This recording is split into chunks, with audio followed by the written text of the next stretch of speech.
people that are thing. So Mhm. anyway, this is Scott with VictoriaCambridge.com. We're over next door in Blackstone to something that is this I say a diamond in the rough just because it needs to be known, but this is amazing. This is amazing. And your name is Marie Thomas? Mhm. Okay, Marie, tell us about the museum here. Well, he collected for 30 years, and at one time he thought he was going to restore them, but then he got ill and couldn't do it. And so one day he said, if the town will build a building, I'll donate my carriages. So Wow. we sold our cows and timber to pay for them to be fixed up.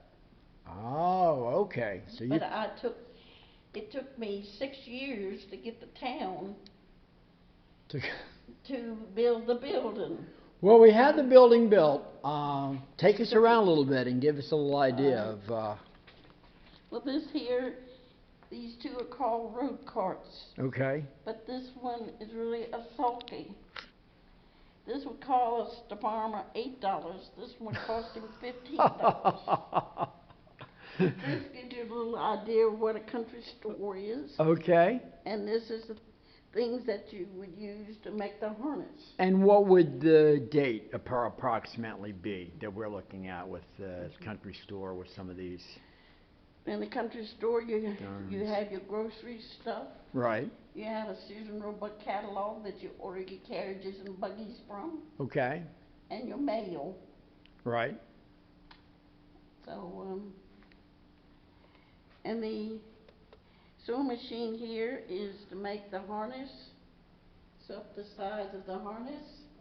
Okay. Then you cut it to whatever length you need. Then the vise, you take the hammer and knock a hole in it to put your buckle in. Ah, okay. Brute labor.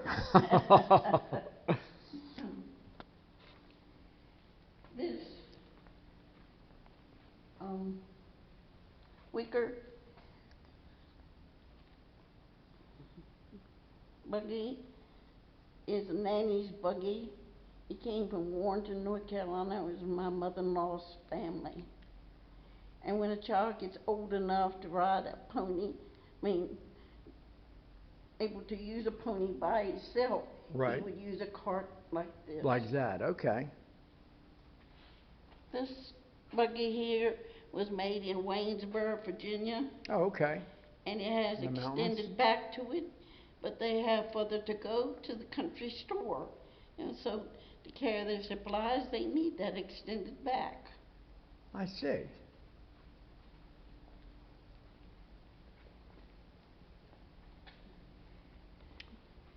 This is a mail carrier, and it was made in Richmond, Virginia, and delivered mail from Drake's Branch to Charlotte Courthouse. Oh, okay. Weren't a whole lot of big boxes, I guess, in that thing had to have been. No, not back then. Oh, right then. Just mail. This is a cart that they used in World War One. Have you noticed the little handles on the top? If the animal got killed, the soldiers would grab that and put it along And their they'd be belts. the animals. The brown saddle is a McLevin saddle, and the other saddle is also a Civil War saddle.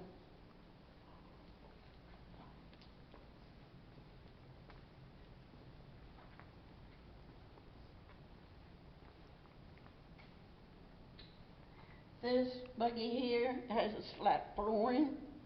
You take the seats off and carry freight. Then when the big shots come and want to go out in the field, There you go. you set the seats back on and Multi-use, right? yeah. This little wagon here is a sample that they would have in the country store so the farmer could see what he was purchasing. I see. Now this looks like a pretty large transport right here over, I guess on that side, Alberta. Yeah. are made by Thornhill and Lynchburg. The farmers would go and buy the running gear. If they couldn't afford a whole wagon, then when they could afford a whole the body, they would get the body and slide it in, or some farmers would build their own body. This particular wagon is a full wagon, and it was sold in Alberta, Virginia. This is called a little goat's cart, but also a child can pull another child in it. Oh, okay. This long one here Just is a haul. log cart. Okay, I was gonna say, I bet it's for hauling something big like logs or trees. Yeah. And it came from Amelia County.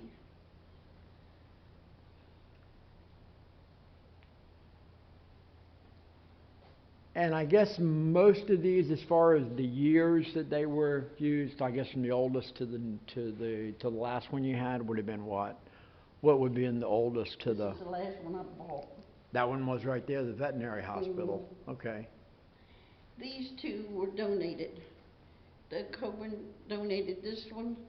It's an oxen cart, and it was came from Surrey County. Clarence Simpson donated this. Is a dump cart. You take that black bar out and it dumps. Then the veterinary wagon. Back then they did not have clinics. You had to go to the farms. Mule collars. This buggy here, that gentleman over there is the original owner, and he married into the Thomas family. But he lived in Surrey County. Still has the derby on the seat.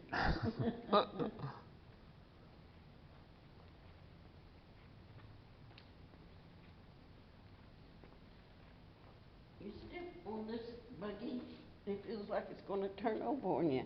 But you step on that one, you don't. That has side springs, where this has the front and back springs. They say that one is much more comfortable to ride in. This one right here looks like it rocks back and forth from the way that spring assembly Yeah, is. So now that looks pretty luxurious there with the plush velvet. If you got up one morning and you had snow on the ground and didn't have a sleigh, you go out and pull the wheels off and add these on. Oh, okay. Back then, the farmers couldn't afford two big vehicles, they had to compromise. Snow tires back in the old days, right? Then treads. Yeah, there's some more over there as well. These two are called runabouts. This is what the teenagers would do their courting in. This one was made in New York. It has a metal backing around the seat. This one was made in Canada.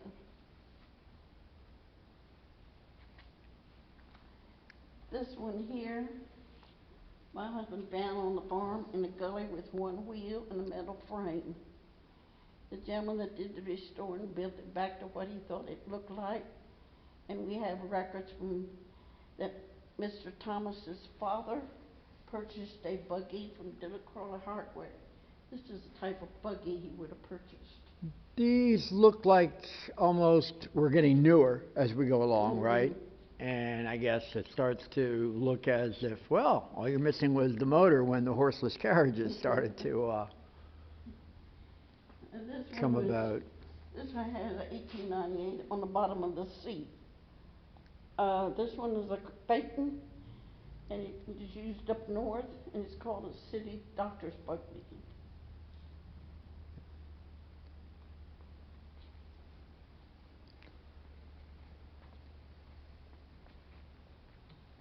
This one here is a wagon type Surrey. Some of them you can take the seats off of and the top, use it as a wagon during the week, and put the seat and top back on to go to church. They say it looks a lot like the one they used in the movie called Oklahoma. Oklahoma, I was going to say.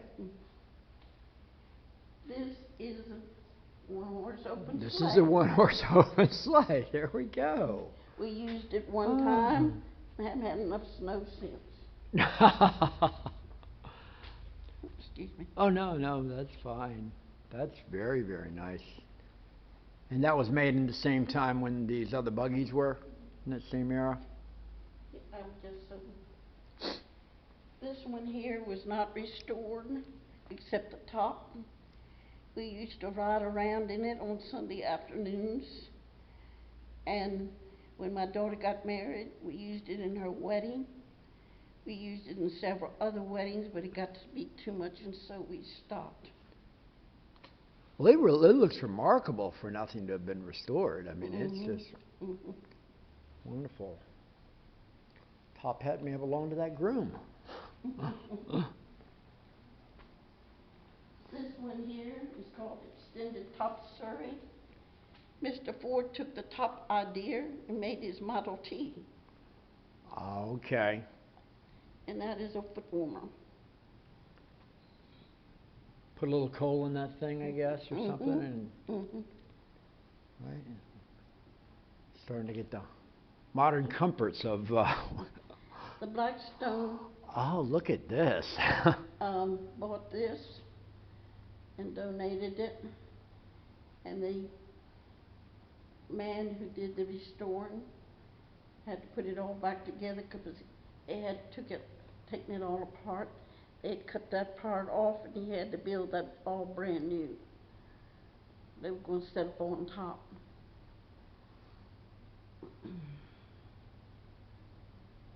1890, Hilton and Sons Funeral said that. And they're still in existence. Now, was that typical for, I guess, the horse-drawn, carriage to have an open Yeah. like that? Yeah. Okay. There's one in Farmville that they used for my husband's funeral. And the only thing that was different about that one was that they had the gold drapes, where the man said that really the black drapes is what's supposed to be in it. Well, he certainly was golden for making this collection into the area. This is very valuable. Ooh, here's a fancy one. A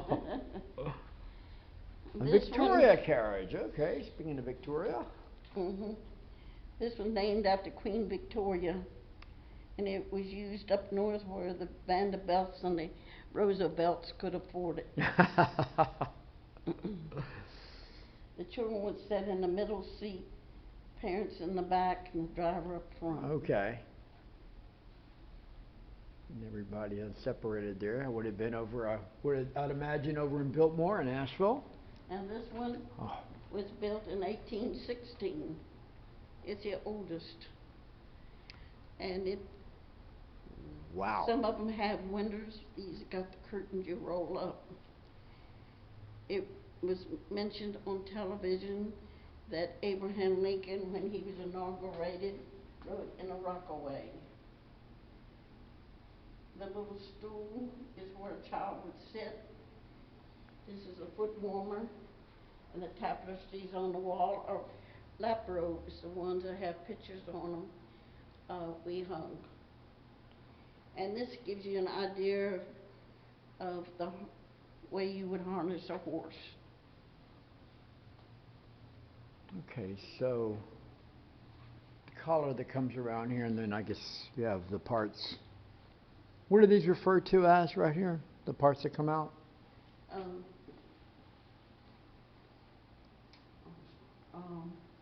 Shucks. Oh, that's all right. They've got to get hooked to the horse some kind of way in that. And what would the actual, for our speed demons out there, what would the speed, or what would be the general travel speeds for carriages in those days, might you? I guess 5, 10. Miles, yeah, Mhm. more than that. Well, that is something. Remember, my husband was a little boy. He had a cart and a pony, And then when he grew up, after that, his granddaddy gave him a horse, and then his granddaddy had a buggy and a horse, and he would ride with granddaddy in the buggy, and that's where he got his love for this. That's where, okay. Well, it's certainly a wonderful service that, that he did as far as on that.